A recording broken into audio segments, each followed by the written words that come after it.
Good morning friends, कैसे हैं आप लोग। तो दोस्तों आज हम पढ़ेंगे कक्षा 6 की एनसीईआरटी, वो भी साइंस की, जो कि हमारे परीक्षा के लिहाज से काफ़ी महत्वपूर्ण है। क्योंकि एनसीईआरटी हमें पढ़ना ज़रूरी इसलिए हो जाता है क्योंकि इसमें बेसिक रहता है और बेसिक के साथ साथ हमारे जो एक तरह से शब्दावलियाँ होती हैं वो भी क्लियर हो जाती हैं। तो दोस्तों आज हम पढ़ेंगे एक तरह से एनसीईआरटी, यानी कि आज हम पढ़ेंगे क्लास 6 की एनसीईआरटी, वो भी साइंस की। तो आइए हम पढ़ते हैं भोजन। पहला जो चैप्टर है इसमें भोजन यह कहाँ से आता है। पहला जो चैप्टर है भोजन यह कहाँ से आता है, आइए हम बात करते हैं। पहली चीज़ें कहा गया है खाद्य संगठक। खाद्य संगठक और एक तरह से स्रोत क्या है। तो संगठक क्या होते हैं, संगठक के बारे में आइए हम जानते हैं। संगठक के बारे में आइए हम जानते हैं कि संगठक क्या होता है। दोस्तों भोजन बनाने के लिए कई चीज़ों की हमें जो आवश्यकता होती है, जैसे कि आपकी कच्ची सब्जी, नमक, मसाला, तेल, पानी इत्यादि जो चीज़ें होती हैं भोजन बनाने के लिए, जो हमें विभिन्न प्रकार की आवश्यकताएं पड़ती हैं, उसे हम क्या कहते हैं, संगठक कहते हैं। संगठक कहते हैं। तो संगठक किसे कहा जाता है, संगठक उसे कहा जाता है जो वस्तुएं हमें भोजन बनाने के लिए काम में आती हैं। जो वस्तुएं हमारे भोजन बनाने के लिए काम में आती हैं उसे हम संगठक कहते हैं। जैसे कि आपका क्या हो जाता है, कच्ची सब्जियां, नमक, मसाला, तेल और पानी, ये सब क्या हो जाती हैं, संगठक होती हैं। नेक्स्ट बातें आइए बात करते हैं खाद्य पदार्थों के स्रोत के बारे में। दोस्तों बात करते हैं कि खाद्य पदार्थों के स्रोत क्या हैं। जिन जिन चीज़ों से हमें भोजन प्राप्त करते हैं, जिन जिन चीज़ों से हम भोजन अपना प्राप्त कर लेते हैं, उन्हें ही खाद्य पदार्थ में रखा जाता है। जिन जिन चीज़ों से हम भोजन अपना प्राप्त करते हैं उन्हें ही खाद्य पदार्थों का स्रोत में रखा जाता है। अब हम खाद्य पदार्थों के दो स्रोत होते हैं, खाद्य पदार्थों के दो स्रोत होते हैं। आइए जानते हैं खाद्य पदार्थ के दो स्रोत कौन से हैं।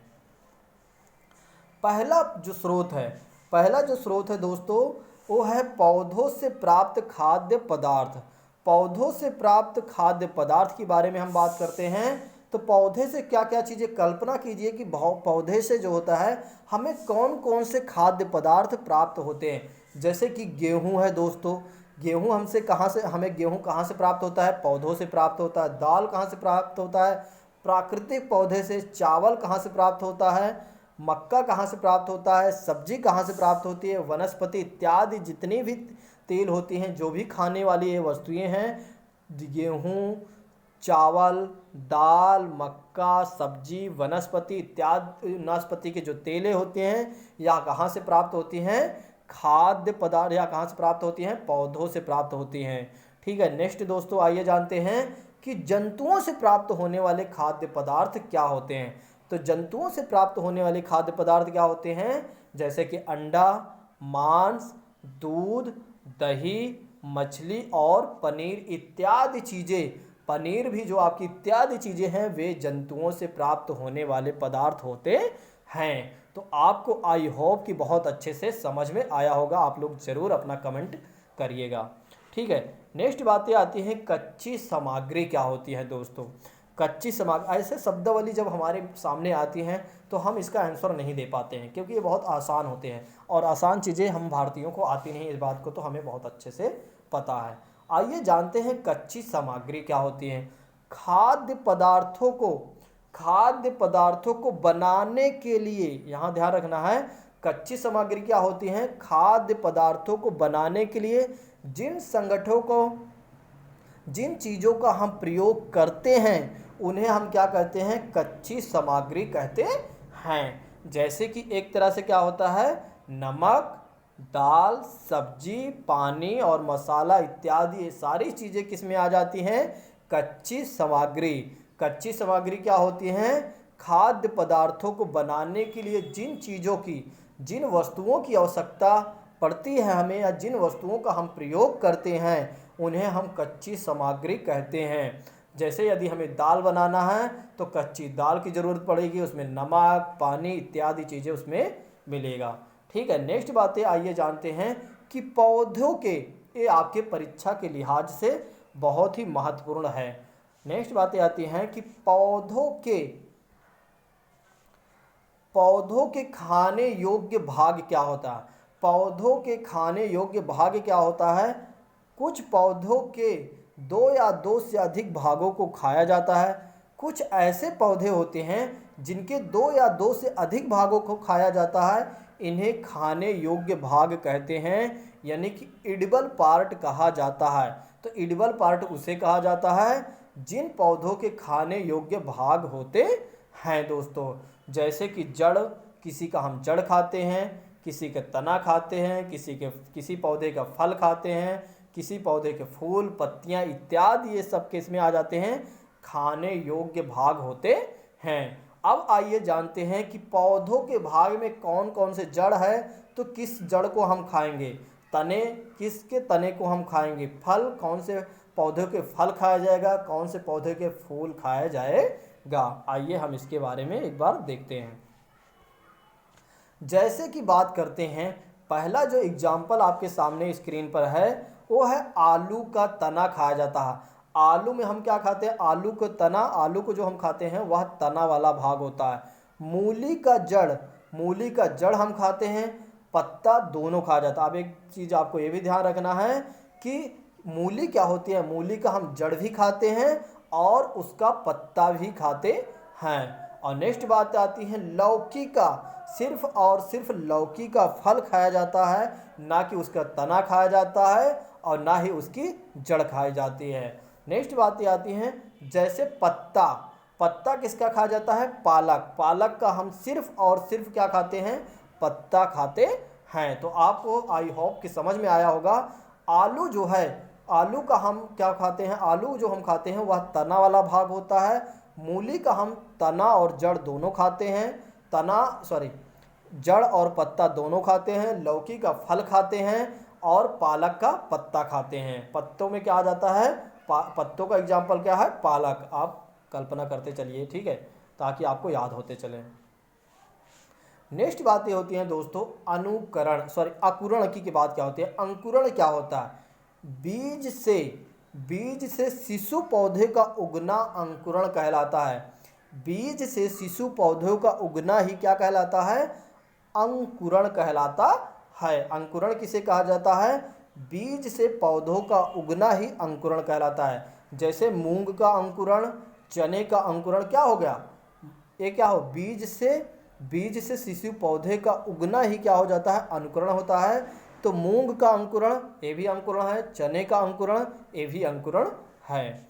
नेक्स्ट बातें आते हैं अंकुर क्या होता है दोस्तों।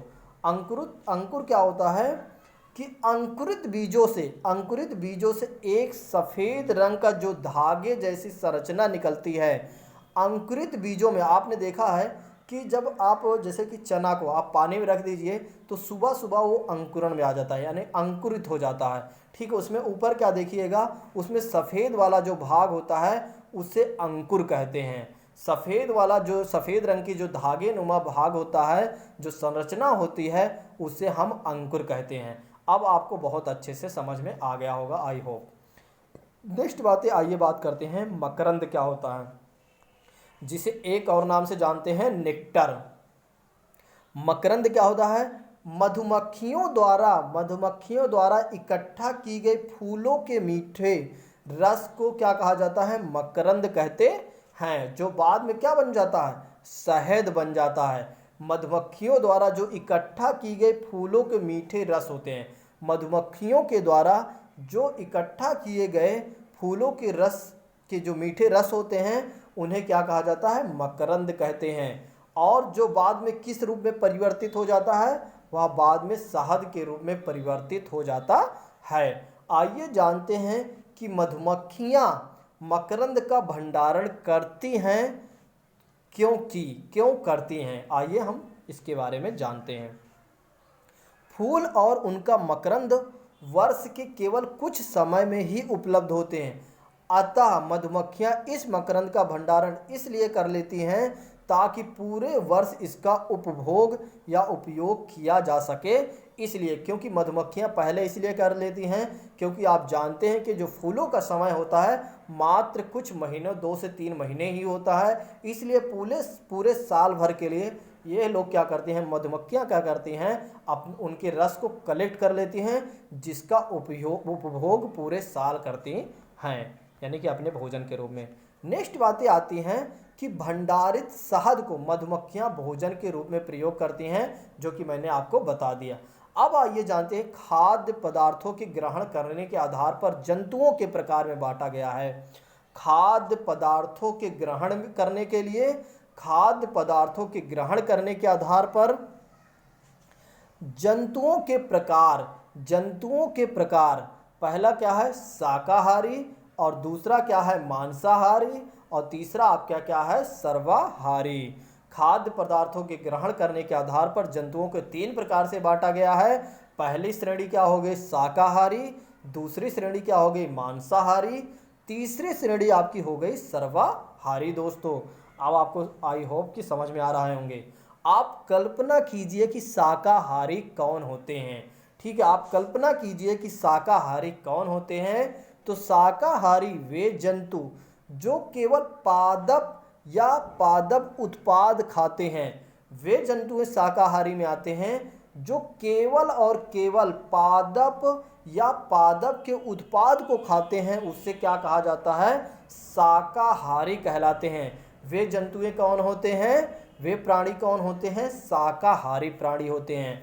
जैसे कि गाय, गाय क्या करती है पादप खाती है, जैसे घास फूस पेड़ पौधे, ठीक है, इन सब चीज़ों को खाती है, इसलिए किस में आ जाएगी शाकाहारी में। नेक्स्ट बातें आती हैं हिरण, हिरण जो है शाकाहारी में आएगी, भैंस जो है शाकाहारी में, और खरगोश जो है आपका शाकाहारी में आएंगे। तो शाकाहारी क्या होते हैं, शाकाहारी वे पादप होते हैं, वे जंतु होते हैं जो